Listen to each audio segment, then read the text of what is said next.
We often think of respect as something we receive from others, something external, a gift handed to us when we've proven our worth.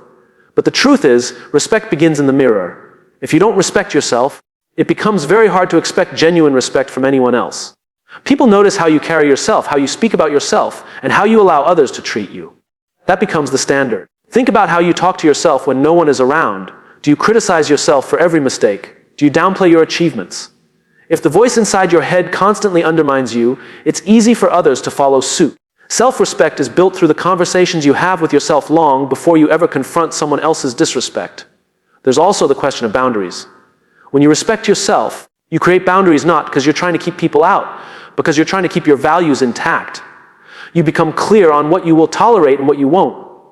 Without those boundaries, disrespect from others doesn't just sneak in, it takes root. Self-respect shows up in your daily habits. Do you keep the promises you make to yourself? Do you show up on time for your own goals, not just for other people? When you hold yourself accountable, you demonstrate that your time, energy, and presence matter.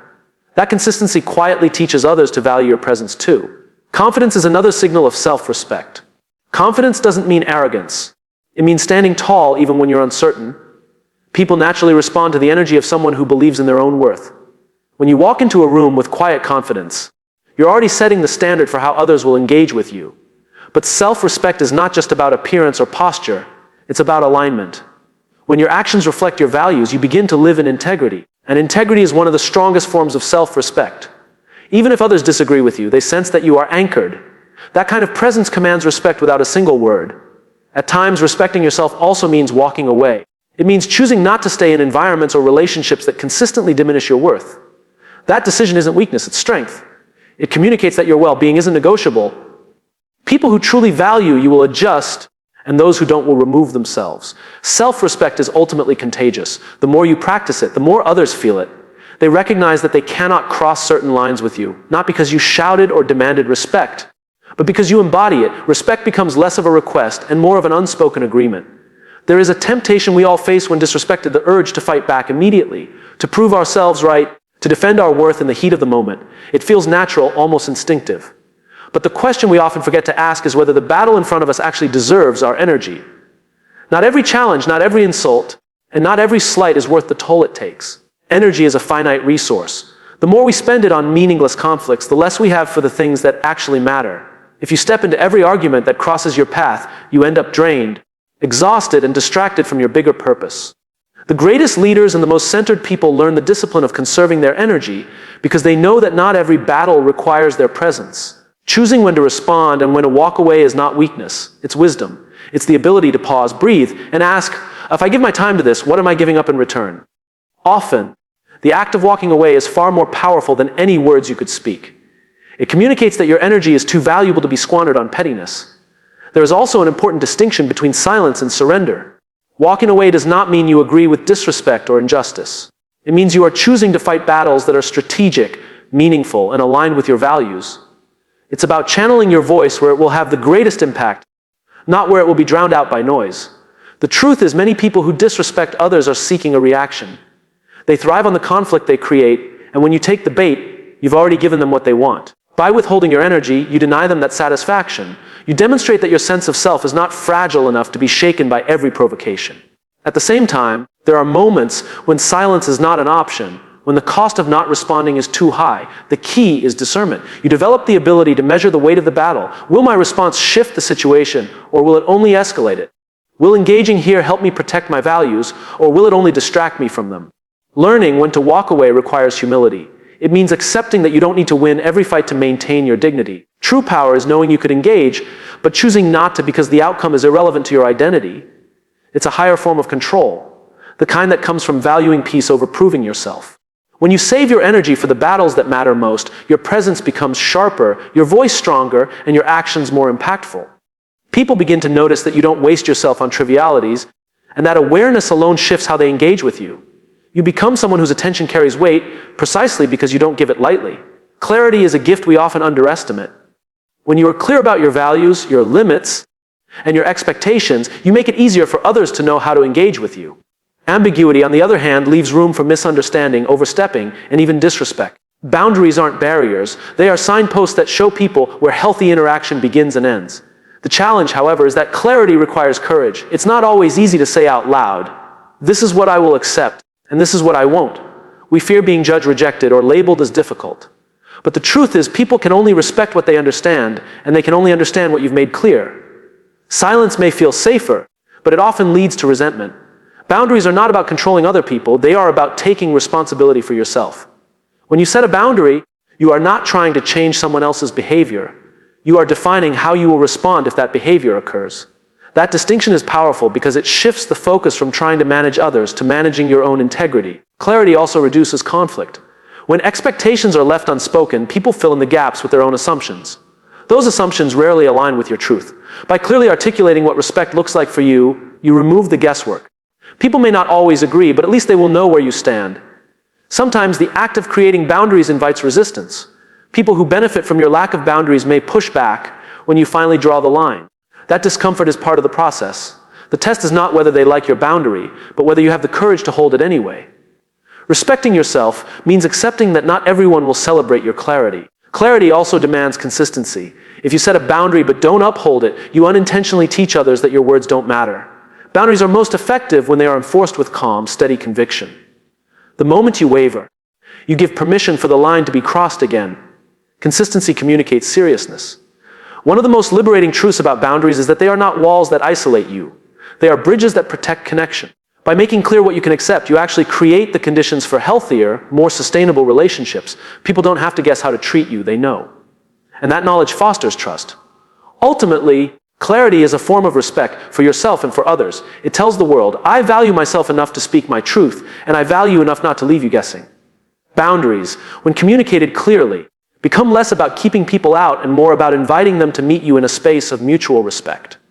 Consistency is the backbone of credibility. It's not enough to set boundaries once. The real test lies in whether you enforce them over time.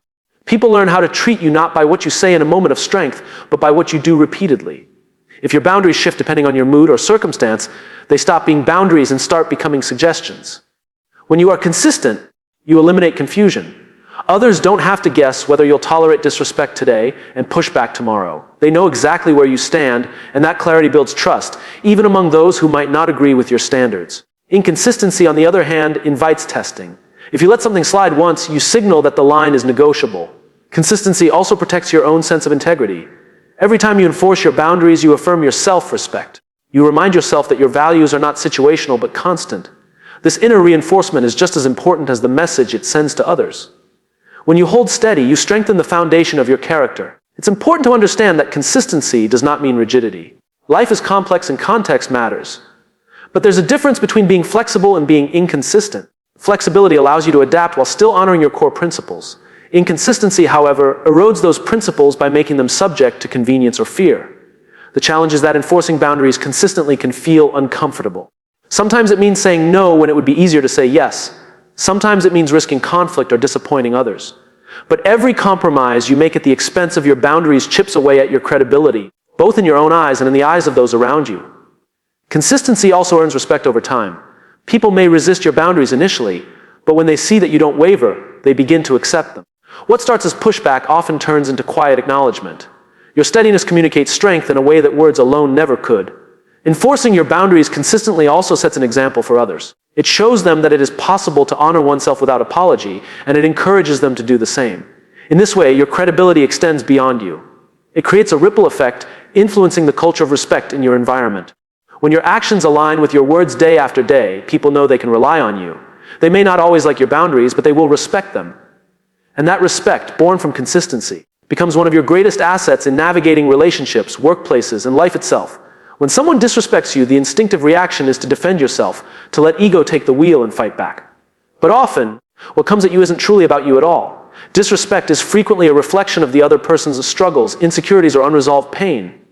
Recognizing this truth allows you to step back, detach from ego, and respond with empathy instead of anger. Empathy does not mean excusing bad behavior. It means choosing to see beyond the surface. When a colleague snaps at you or a friend makes a cutting remark, it's easy to assume malice. Yet behind those words might be stress, fear, or a private burden you can't see. By approaching the moment with empathy, you avoid adding fuel to their fire and maintain control of your own emotional state. Ego thrives on conflict. It wants to win, to prove a point, to demand recognition. But ego-driven responses rarely bring resolution, they escalate tension. Empathy, on the other hand, disarms. It shifts the dynamic from confrontation to understanding. Even if the other person doesn't change, you've protected your peace by not letting their pain dictate your response. Sometimes disrespect is less about an individual moment and more about patterns people carry. Someone who has felt unseen may belittle others to feel powerful. Someone who has been judged harshly may become judgmental themselves. When you recognize that behavior as projection rather than truth, you stop internalizing it as a reflection of your worth. Choosing empathy also reframes the way you interpret disrespect. Instead of asking, why are they treating me this way? You begin asking, what might they be carrying that makes them act this way? That shift in perspective doesn't justify their actions, but it does give you the clarity to respond thoughtfully rather than react impulsively. This approach requires strength, not weakness. It takes self-control to hold back ego and replace it with compassion. It takes maturity to look past the sting of words and see the wounded person behind them. Empathy does not remove the need for boundaries. It simply allows you to enforce those boundaries with calmness instead of hostility. Empathy also frees you from taking things personally. When you understand that disrespect often originates in the other person's internal world, you stop letting their words define your identity. Their behavior becomes information, not condemnation.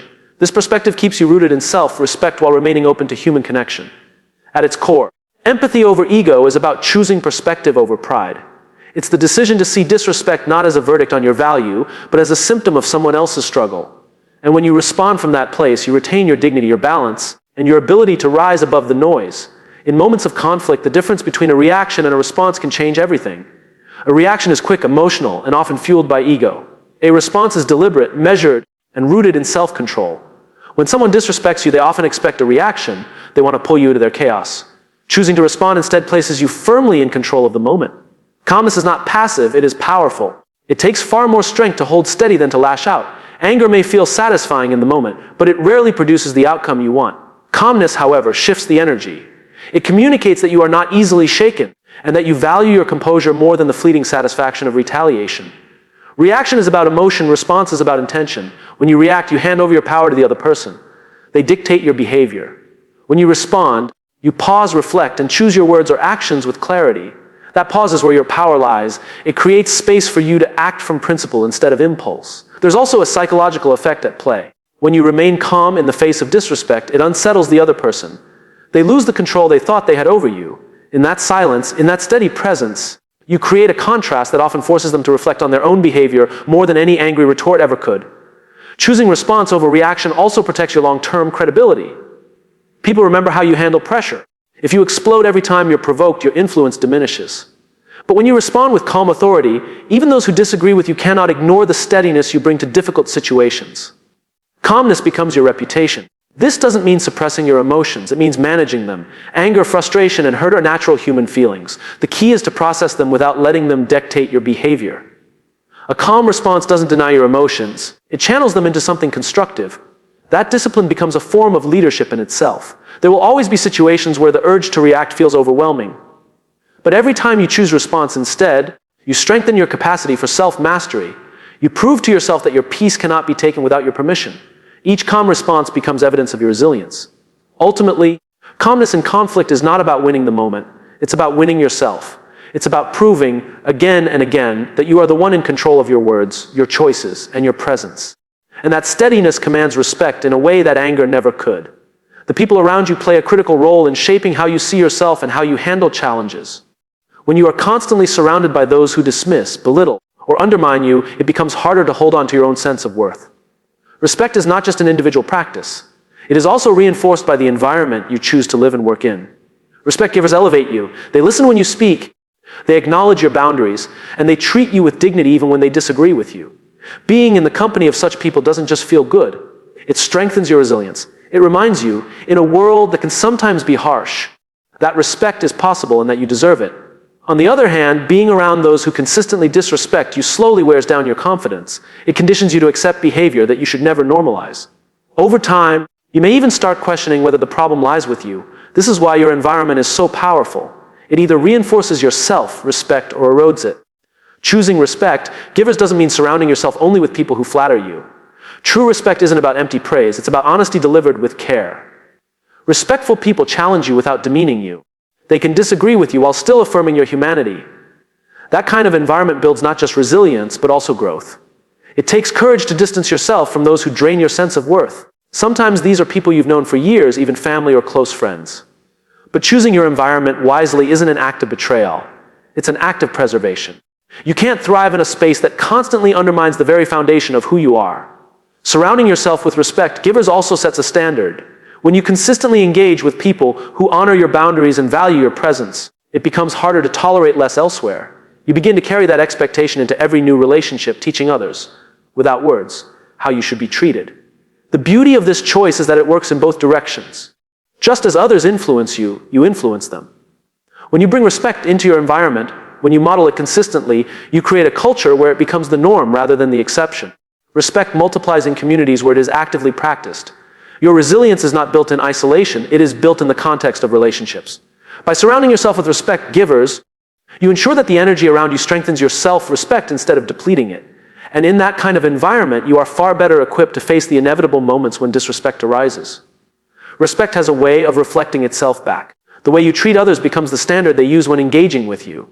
If you consistently model respect, through your words, your tone, your actions, you create a mirror that encourages people to respond in kind.